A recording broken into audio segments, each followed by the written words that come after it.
ARP және жаңа алған білімдердің барлығын біріктіріп желімізді байланыстыру дейді бұл жерде. IP пакеттері IP мекенжайлармен жіберілсе де, деректерді бір құрылғыдан екінші құрылғыға нақты жеткізу үшін аппараттық MAC мекенжайлар қолданылады. Жаңа айтып кеткендей, алдында IP мен MAC екеуі бірге отырып жұмыс жасайды екен. Бұл жерде ARP, яғни Address Resolution Protocol жұмыс жасайды. Ол мекенжай түрлендіру протоколы маңызды рөл атқарады дейді. Қазақша аударғаны ғой енді мынау Address Resolution Protocol, бұл мекенжайды түрлендіру протокол дейді. Ол IP мекенжайды MAC мекенжайға сәйкестендіруге қолданылады дейді. Енді мына жерде мысалы мен нотпадты аша салайын, сөйтіп жазайық. Мысалы 192.168.0.1 немесе былай көрсетсек те болады. CMD IP config. Мысалы менің компьютерімнің IP адресі қазір мені беспроводной емес, локальный сеть керек маған. Ethernet портты табамын осы жерден. Міне адаптер Ethernet. Так, бұл виртуал адаптер. Қазір мына жерде менде виртуальный машиналар орнатылған, соған байланысты. Міне адаптер Ethernet, міне менің IP адресім. Осыны көшіріп алайын. Бұл менің IP адресім, және осы жерде MAC адрес бар. Оны көру үшін қалай жасаймыз? Бұл жерде IP config all дейміз. Одан кейін менің жаңағы Ethernet портымның MAC адресі шығады. Так, Ethernet, міне Ethernet, одан кейін физический адрес. Менің компьютерімнің физический адресі демек мынау менде. Ethernet-тің MAC адресі. Осы екеуін бір-біріне беттестіреді, яғни мынау MAC адрес. Ал мынау менде IP адрес. Менің желідегі жаңағы басқа құрылғылар осы компьютерді табу үшін, мысалы телефонмен қосылсам, немесе осы жұмыс істеп отырған ноутбугымен қосылғым келсе, ол жерде MAC адрес пен IP адрес екеуін біріктіріп отырып пайдаланамыз. Бұл жерде ARP протоколы осы екеуі бір құрылғы екенін білдіреді, яғни бір-бірімен байланыстырады ARP протокол. Мысалы менің лаптопым, жұмыс жасап отырған алдымдағы ноутбук. Бұл мысалы жаңағыдай, міне қараңыздар, менде қазір RDP мен қосылып отырмын, 253-ке мен қосылып отырмын RDP-мен. Бұл жерде RDP Remote Desktop Protocol, Microsoft-тың міне MSTSC, осы подключение к рабочему столу, осыны пайдаланып, мен ұзақтан мына компьютермен қосылып отырмын. Егер менің бірінші жағдайда, мысалы switch, мендегі үйдегі коммутатор немесе Wi-Fi роутер, осы мына компьютердің IP адресімен қолмен ручной жазып қоямын, мысалы. Міне мына жерде Ethernet міне свойства. Қараңыз, мына жерде қазір бұл автоматты түрде алып жатыр. Жаңағы неден микротек құрылғысынан. Міне. Бірақ оны мен қолмен жазып қоюым да мүмкін. Сол жаңағыдай менің осы лаптоп, ноутбуктан RDP-ны пайдаланып қосылғым келсе, осы IP адресті теріп, мысалы. Жаңа мына жерге теретін болсам, 192.168.2.253-ке қосыл деп теретін болсам, және подключицияны басатын болсам, бірінші мысалы мына екеуі switch роутерлер білмейтін болса, онда осы жергілікті желіде бізге демек ол не таратады? Broadcast таратады. И broadcast-тың ол MAC мекенжай түрін таратады. Мына жерде мынаны таратады, FFF. Барлық желіге FFF-ті таратады. Сөйтеді де сұрайды, мына IP адрес кімде деп, мына IP адрес кімде? Маған MAC адресін беріңдер, мен осымен жаңағы RDP технологиясын пайдаланып ұзақтан қосылуым керек. Деген сияқты мына программа сұранысты жасайды. Сөйтеді де бұл жерде ARP протокол жұмыс жасап, Address Resolution Protocol, мына IP адреске, мына MAC адрес деп тиесілі деп екінші деңгейде, немесе OC моделінің бірінші деңгейінде осы екеуін бір-біріне байланыстырады құрылғыны. Міне, каналды қабатта Data Link and Physical Layer осы деңгейде міне ARP протокол жұмыс жасайды, сөйтіп екі құрылғыны бір-бірімен байланыстырады. Енді ARP протокол жаңа айтып кеткенде мына жерде өте маңызды рөл ойнайды деп тұр. Так, ол IP мекенжайды MAC мекенжайға сәйкестендіруге қолданылады дейді. ARP протоколы бұл RFC-дің 826 хаттамасында, құжаттамасында сипатталған екен.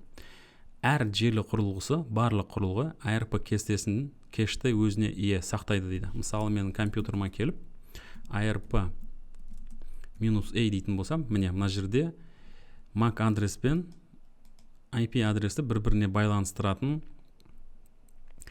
кэш тұр бұл жерде, кэш. Яғни бір жердегі, мысалы менің компьютерім үйдегі роутерге тез қосылу үшін, интернетке тез шығу үшін, сол жердегі жаңағыдай өзінің IP адрес пен MAC адрестерді бір-біріне беттестіріп, есіне сақтап қойған.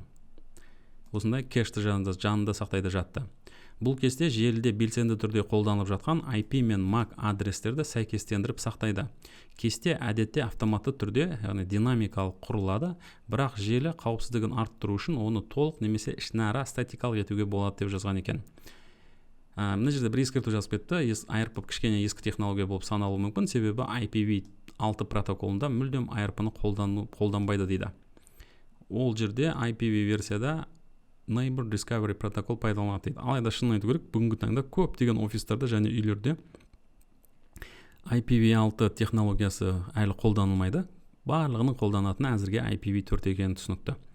ARP қалай жұмыс жасайтынын мына жерде мысал ретінде келтірілген екен. Оны қарастырамыз ба? Так. ARP-ның режимдеріне жазды. ARP-ны кішкене терең қарастырып, негізі прокси ARP дейді. Так, біз прокси ARP-ді қарастырмаймыз. Local proxy ARP дейді. TCP қосылымын орнату және тоқтату дейді. Жарайды, былай жасайық. Мына жерде кішкене ARP-ның қалай жұмыс жасайтынын кішкене мына жерде схемаға байланысты қарап кетейік. Локальный желіде локальды желідегі хост екінші хостқа IP пакетті жібергісі келген кезде алдымен оның MAC мекен-жайын ARP кешінен іздейді.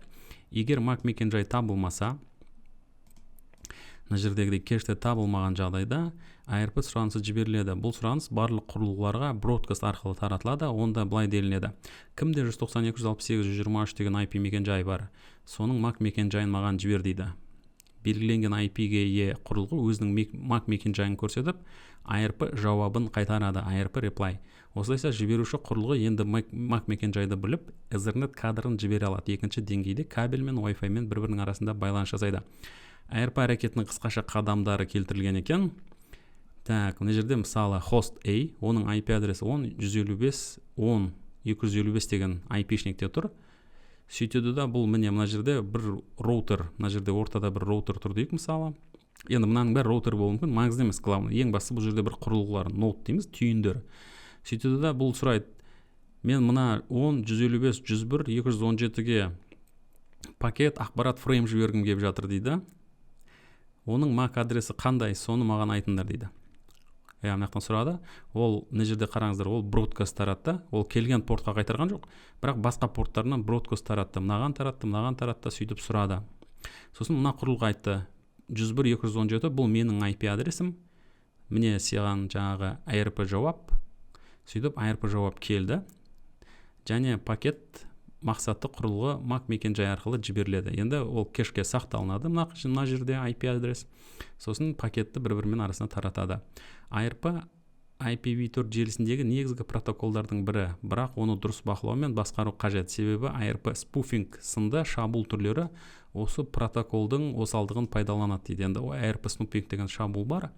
ARP жұмысын практикалық түрде қарау, мысалы пинг кезінде хосты құрылғысынан хосты құрылғысына пинг жіберу кезінде не болатынын қарастырайық дейді. Так, хосттарға IP мекен-жайларын тағайындау керекпіз дейді бірінші.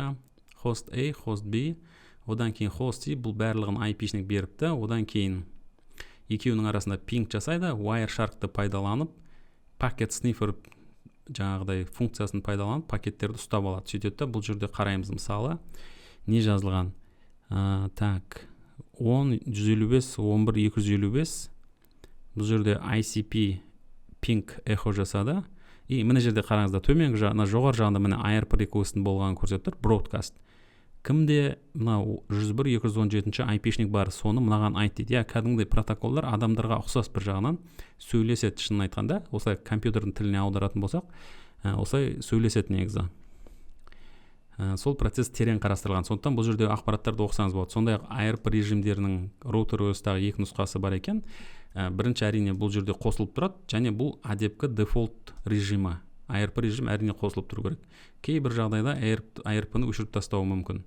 Немесе тіпті оны reply only, тек қана жауап беретін, немесе disabled, сондай-ақ proxy ARP түрлері бар. Және олардың әрқайсының не рөл атқаратынын мына жерге келіп тереңірек оқыңыздар. Біз оны қазір қарастырмаймыз. Бірақ мына жерде жазылған, мысалы local proxy ARP бұл маршрутизатор трафикті сол бір интерфейс ішінде қабылдап және жіберетін кезде ғана proxy ARP орындайтын режим дейді. Яғни кіріс және шығыс пакеттері бір интерфейстен өтеді дейді. Оның мысалдары түсіндірілген. Енді шынын айтайын, прокси ARP дегенде қалай айтсам екен, бұл жерде шынын айтсам бұны өзім көрмеппін, шынын айтсам әлі технологияны бұл жерде. Бір жағы, шынын айтайын көрмеппін.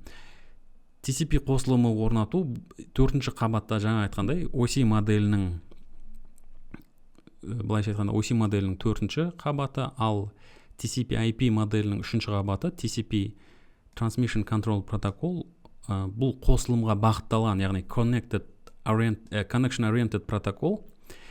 Бұл дегеніміз мәлімет жіберілмес бұрын екі құрылғы арасында, қараңыз, желідегі екі құрылғы арасында сенімді байланыс орнатылады. Олар бір-бірімен сенімді байланыс орнатады. Бұл жерде 3 жақты келісімшарт, three-way handshake деген жаңағыдай процесс іске орын алады. Ол процестер қандай? Мысалы, host A мен host B бір-бірімен байланысқысы келсе, host A бірінші synchronization send деп аталынатын арнайы хатты жібереді. Одан кейін бұл host B synchronization receive мен алдым деп жауап береді. Одан кейін барып мынау host B мынаны алған кезде syn acknowledge, яғни мен бұны білдім, байқадым деген хатты жібереді. Сөйтіп host A sync acknowledge'ді мынадан алады host B-ден. Сөйтеді да acknowledge'ді алдым деп тағы айтады. Одан кейін host B acknowledge receive'ді алғанын байқайды. Сөйтеді да үш жақпен осындай жаңағыдай бір-бірімен келісім жасалынады. Сосын барып бір-бірімен ақпарат таратылынады. Яғни бұл жерде құрылғылардың арасында сессия ұйымдастырылады деп айтсақ болады. Мына жерде міне екі құрылғы арасында сенімді байланыс сессия ұйымдастырылады бірінші, одан кейін барып ақпарат таратылады. Ал енді екінші протокол, бұл жерде connectionless протокол, оны UDP деп айтып жатады. Бұл керісінше байланыс орнатуды күтпестен ешқандай мынандай не жасалмайды. Бірден мәліметтерді host B-ға жіберіп бастайды. Жіберіп, жаңағы IP-шникті MAC адресті біледі, соның арқасында ол бірден жоғары деңгейдегі жаңағы энкапсуляцияланған пакеттерден жоғары деңгейдегі кәдімгі ақпараттарды тарата бастайды. Мына жерде қосылымды тоқтату TCP/IP-де 4 жақты процесс екені жазылған екен. TCP сегменттерді жіберу және терезе механизмі, бұл жерде windowing деген не екен жазылған екен. Мысалы, екі құрылғының арасында ақпарат тарап жатқан кезде ол жерде мәліметтер тым көп болып кетсе, жаңағы Transmission Control Unit деген бар, 1500 MTU деп айтып жатады. Ол жерде 1500 байт ақпарат, жаңағы терезе. Сөйтіп одан асып кеткен жағдайда информацияны тоқтату мақсатында осы TCP/IP кішкене баяулатады. Ал егер ол үшін қараңыз, мына жерде буфер деген технологияны қолданады. Кейбір жағдайда пакеттер жоғалынып дроп болып кетуі мүмкін, сосын оны қайтадан жібереді. Жаңағы send acknowledge барлығы іске асады, сөйтіп қайтадан жібереді. Мына жерде міне жұмыс жасау принципі толықтай көрсетілген екен. Сонымен қатар windowing, жаңағы терезенің көлемі қандай болады. Мына жерде host A мен host B сөйлесіп жатыр мысалы. Сөйтіп, мысалы, бірінші Windows size-ды 1000-ға қояды. Мынау сосын айтады, мен бұны байқадым, Windows size-ды 1000 деп қойдық дейді, мақұл дейді. Сөйтеді да бұл ақпарат жіберіп бастайды. Сөйтеді да мынау host B көреді. Білесің бе, мен бұл жерде көп ақпаратты қабылдай аламын. Мысалы, біз Windows-дың жаңағы біздің ақпараттың терезесінің 2000-ға қояйық дейді. Мынау айтады, мақұл, жарайды дейді. Сөйтеді да бұл жібереді. Сөйтіп бұл үлкен қылып жібереді да, сосын бірақта 3000 жібереді. Бұл өсіріп. Сосын мынау айтады, мен бұл жерде одан көп ақпарат ала алмаймын. Менде буфер толып қалды, сондықтан ақпарат жіберуді шамалы тоқтата тұр дейді. Міне acknowledge size дегенді. Сосын мынау байқайды, жаңағыдай, көрдім, информация беруді тоқтатады. Бұл ешнәрсе жауап бермейді. Сосын барып мынау міне Windows size-ды 1-ге түсіріп тастады тіпті. Сөйтіп қайтадан екеуінің арасында информация алмасу байқалынады. Шын айтқанда бұлай Wireshark деген программа бар. Қазір мен мына жерге келейін. Wireshark. Шын айтқанда осыны құрылғыны жүктеп алып, осы протоколдарды өте терең деңгейде қарастыратын болсаңыздар, шынымен айтқанда жаңағы windowing, мынау технология протокол осы өте жаңағы биттерге дейін барлығын терең айтып беріп түсіндіреді осы жерде. Сондықтан бұл жердегі берілген ақпараттар қазір маңызды болмағанмен, болашақта мысалы үлкен жерлерде жаңағы үлкен компаниялардың жаңағы Cisco, Fire, жаңағы Mikrotik, одан кейін Fortinet сияқты оборудованиемен жұмыс жасап жатқанда бір ақаулықтар туындаса, олардың осындай қате шығарады, жаңағы мысалы информация береді сізге. Сөйтіп осындай бір ақпараттарды жазса, жаңағы сіз оны түсінесіз бірден, проблема неде болып жатыр. Сөйтіп соны сізге шешуге мүмкіндік болады. Олай болса ARP барлығын осы жерден тоқтатайық. Сөйтіп енді бүйтейік. Енді бізде IP адрестер, одан кейін IP пулдар, IP маршруттау екен кішкене. Сосын бар біз кішкене жаңағыдай практиканы көреміз. Олай болса IP адрестерді келесі сабақта қарастырайық.